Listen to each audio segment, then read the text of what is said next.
All right, so here we go. Today, cardiac emergencies and checking the conscious person. Your fee is due Friday, guys. Please get it in. I can't believe there's only like 10 of you who are actually paying, but it is what it is.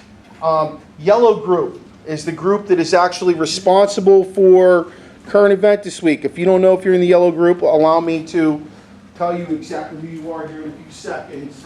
Our objective today essentially is to learn how to check somebody, be able to list some characteristics of checking somebody who's possibly conscious and has an injury. Additionally, we'll learn signs and care for heart attack and cardiac arrest. Okay? The yellow group consists of Sophia, Jacqueline, Chris, Dylan, and Catherine.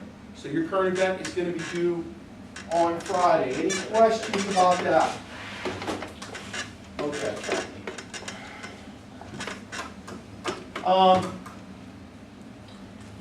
In your packet, right at the top of page 22. This is where we're starting. Okay? If a person's conscious and alert, you have to treat them, obviously, different than you treat somebody who's unconscious. Please put the phones away. I don't want to see them on the desk. I don't want to see them anywhere in front of my face. I'm sorry. My 8th period class yesterday was so disrespectful with them that they backed me into a corner, and I'm going to have to treat it a little differently now after being very liberal about them. So, first thing you want to do when you encounter somebody who's conscious and has an issue is introduce yourself and get consent to help them. You don't want to just jump in and start helping somebody. You want to make sure it's going to be okay with them. Some people don't want you to help them, believe it or not. I've already shared a story with you about that. All right, so you want to make sure it's okay with them. First thing you want to do is check for life-threatening conditions. If you know there are no life-threatening conditions, you're going to interview the person. You're going to ask them some questions. With an adult, with an older person, an older teen, you know, considering you guys part of the adult quotient in this right here, I would check you from head to toe. When we talk about an infant or a very young child, we're going to check them from toe to head. There's a couple of reasons we do that with very young kids. One of them is an intimidation factor. Starting looking at their head and everything can be a little scary to them. With an infant, it's developmental purposes. We go from toes to head. Even when we're checking an infant for care before we do CPR, you'll notice that when I give you a demonstration, I'll tap their toes and their shoulder. They're more likely to respond to a toe tap than they are maybe a tap on the shoulder. Why? Developmental. You know, their body's going through a boatload of different changes. A spinal cord's not developed and all that kind of stuff yet. When you are interviewing somebody, try to find out what happened. If they have pain. Do they have any allergies to medication? Because that's huge. Somebody who has an allergy to a medication most likely will have like maybe a wrist bracelet on or, you know, a necklace on or something like that. And that will indicate, you know, before you give this person some sort of penicillin or anything, they're allergic to that. So please don't do that.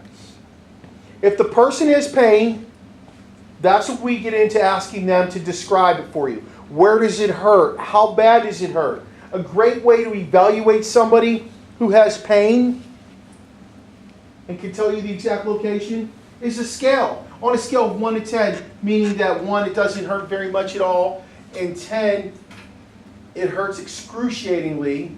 Can you tell me where you are with that?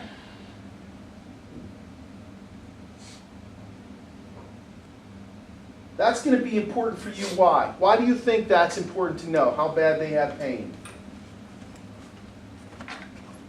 Know how serious it is. Know how serious it is?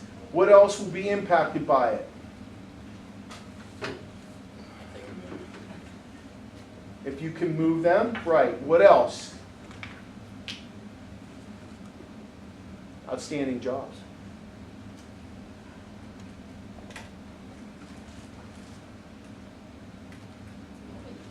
Good thinking, Darryl.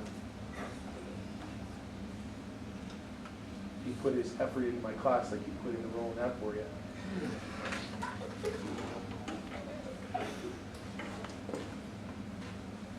Why else? Based on the level of pain, Ivan, what's going to be important to know? They're a 10. They're in excruciating pain. Can't move them. Is it going to kill them? We've already said it's not life-threatening. But they need care. David, what do you think? I got it. I'm not sure. Are we going to have to call EMTs? Do we need an ambulance if they have a level of 10 pain? Yeah. Yeah, absolutely. So that is huge. What if they're lying? In there. You still call the ambulance because you don't know if they're lying. That's their choice to lie. But you're doing your responsibility, your civil duty by helping them. Okay. When you're checking somebody from head to toe, don't move any areas that they tell you hurt. Anything that's uncomfortable for them, do not move it.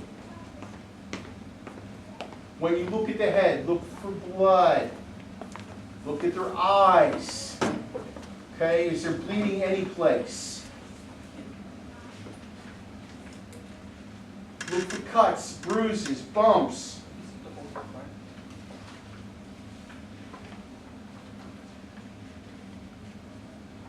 Looking for changes of consciousness is also pretty important. If you don't look for changes of consciousness, they could go unconscious. You'll have to look, listen, and feel for 10 seconds and might need to get into doing CPR. It'll put you on more of a high alert if they're going in and out. Maybe they have some sort of internal bleeding. Maybe they hit their head, but they're still conscious. So having an awareness about their consciousness is really important. Check their breathing patterns. Look at their skin. Are they sweaty? Are they pale? Are they flushed? Are they blue or turning blue? If you see somebody turning blue, what might be going on with them, Sophia?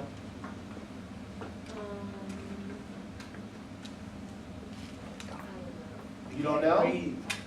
Can't breathe, that's right. Breathing's getting cut off. Good. And then, like I said, check for medical identification tags. Think back to one of the first videos we watched in that little cafeteria, and the woman recognizes that the guy had diabetes. It was a diabetic emergency. He couldn't really respond.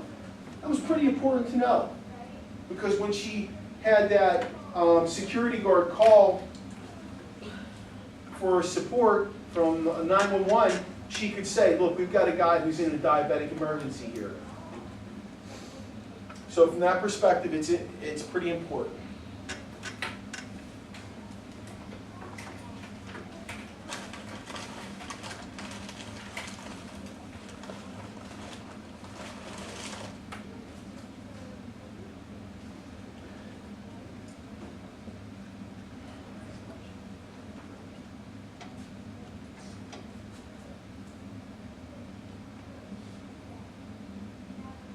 Good? Yes, no, maybe so? Okay. Again, going back to the level of pain. Is it so bad that we need to call 911? If it is, these are some things you should do while you're waiting for EMTs. Are you getting any of this? Yeah. Okay, just making sure. Just making sure, double checking. If you need some help, let me know, okay? If I'm going too quick or something. Don't do any further harm by moving them. Monitor their consciousness and breathing so that they don't go unconscious, stop breathing, and you have to give CPR. In which case you'll be trained on how to do that. Help them be comfortable and reassure them. It's a very good feeling when somebody's reassuring you after an injury that everything's going to be okay.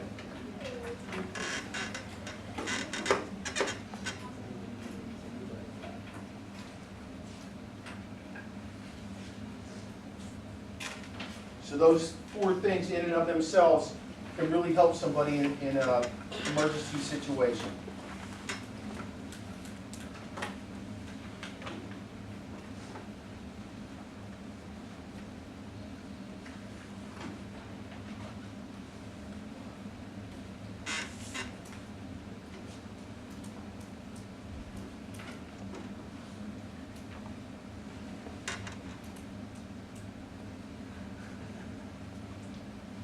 Okay.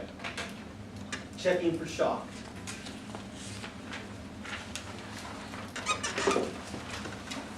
You want to always be cognizant of somebody potentially having shock. Extremely important. They can be irritable, their consciousness could be wavering, nauseated, pale, ashen, gray, cool, moist skin. In other words, their skin temperature and color could change. Their breathing changes. And they could be extremely thirsty. What do we know about somebody who's extremely thirsty? What's going on with them? Dehydrated, exactly. Those things that I'm telling you that come along with signs of shock are the same ones that you'll see when we do signs for internal bleeding.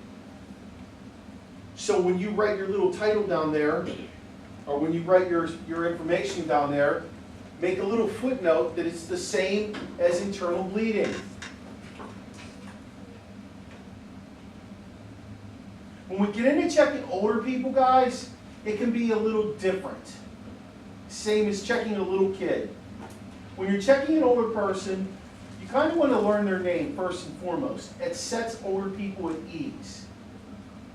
And you want to get down to their eye level. It takes an intimidation factor away from them. Maybe most people would do this. Some people won't do this. You may not even help that person. You may walk right by it. It depends on the individual.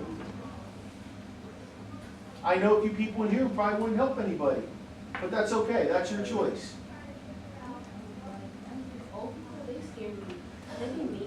You're right, and that's where I was going, and I get it, and that's why I said you might just walk away from the situation, call 911 or tell somebody else. I get it, I understand, I totally understand what you're saying. No, I'm not, I would help, but like, if that person yells at me, I'm just like, alright, you can help yourself. They're salty because they don't want people to help them. They think they can do it all on their own still.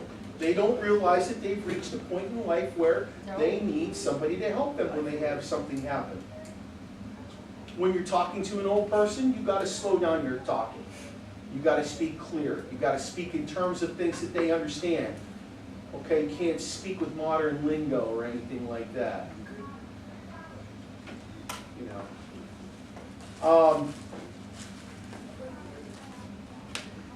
If they've got confusion, try and find out why. Is it because of the injury or illness? Is it a medication-related thing that could be happening? You know, like the story I shared with you guys a while back about the people that I met at the grocery store by my house. It was a medication issue. And they were salty to deal with. So I just pushed it off on the manager of the grocery store, but I still did my part by interacting with them.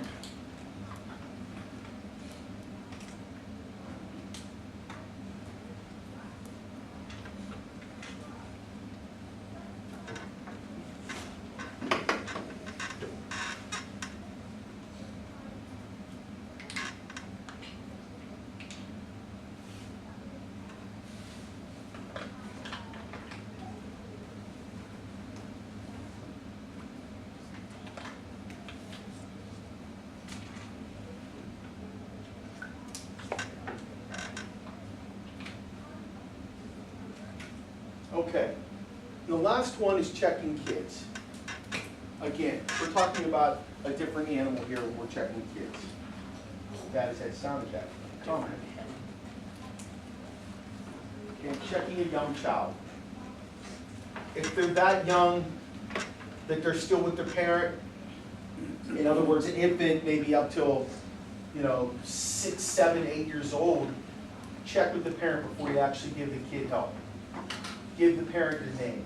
Let the parent know, hey, I can help the kid, I know what I'm doing. In some way, shape, or form, in your own way of just expressing that. Let the parent know exactly what you plan on doing. Again, just like an older person, an adult, you want to get down to the kid's eye level. It's pretty important for you to do that, to take the threatening feeling away from a little kid. You know, if you're standing over top of somebody, it feels threatening. Ask the kids simple questions and try and get a response if they are old enough to respond. Sometimes they won't. Remember, with a young kid who's not responding and they need your help, it's implied consent. You're allowed to help them. Before you actually give them help, observe them. Okay? A kid is going to be, kids can be one of two ways. Kids can be extremely, over-exaggerating whatever the injury is. That's what I'm saying, they're lying. Well, it can happen. It seriously can happen. But, you know, what might seem like something very minor to you might be something very major to a kid. You know, it's all different. And with young kids, we want to start at the toes and work our way up. With old people too? No, with old people from head to toe. With young kids, we want to start at the toes and work our way up to the head. Why? Okay? Well, a couple of different reasons. One of them is, it's, again, part of the intimidation factor. You're not looking at somebody trying to figure out something's wrong with their head. Okay? The second reason is with younger kids, their level of growth and everything, What if especially it's with an someone our infant. age? What if Somebody it's- your age, treat them like an adult if you're They checking don't them. need their parents' permission? No, not at all. Not at all. You know, a lot of this stuff down is I'm teaching it to you. You're going to have the knowledge, but the situation is going to dictate the way you react. You know, you might pull bits of, it's like any other class almost, but this is more of real life than algebra. You might not use algebra ever again after high school, but this is more like real life. You may encounter your own children might have something happen to them, and the way you approach it is going to be based on the situation, based on the way the person's acting. There's a whole lot of factors, but at least you're going to have a lot of knowledge to pull from to try and figure out what might have happened. Does that make sense? Okay. You're going to keep that packet, okay? Because there's a couple exit cards and things in there that we're going to refer back to over the rest of this week. Don't forget, we'll finish up today with cardiac emergencies. I'm going to give you another packet once I start this video. This video I'm going to show you right now is not how you do CPR, but it is one of my favorite videos to show a way you should how to do CPR. Yeah. It's such a great. Do you want an atomic pepper, Mr. Manolino? Yeah. You guys go ahead. I'll do it if you will, Lloyd. Okay. You go first. No, no, you go first. No, you go first. You go first. No, you go first. Like, I always go first. I never go. You guys. Oh, stop acting like a couple of pussies and go at the same time, huh? That sounds like a dare, Harry. It's a double dare. Yeah, okay, you're on.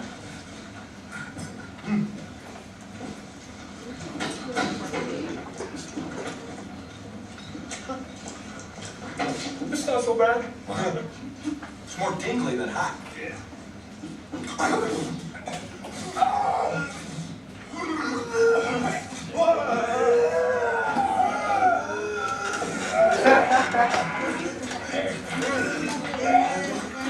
You fellas, excuse me, I gotta use the phone, man. Enjoy your meal, guys. This helps. Everyone's good.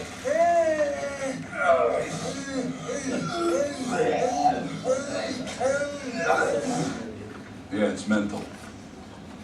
I'm just sitting down to a nice meal with our boys. Well, how nice for you. Don't forget that your bread plate is on the left. Look, I can't have these guys running around Aspen. Don't worry. They ain't gonna be running around nowhere after I dump a little rat poison in their Shirley Temple.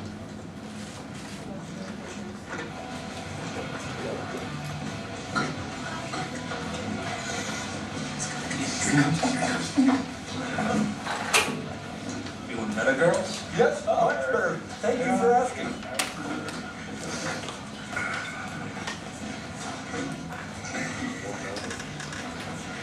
So what are you gonna ask me? Vacation? Why don't you eat up and we'll tell you? This doesn't seem like you pack much. All I saw was one bag and that briefcase. Oh, no, the briefcase isn't even ours. Some lady left at the airport. We're just bringing it back to her. How's your burger? You mean you don't even know him?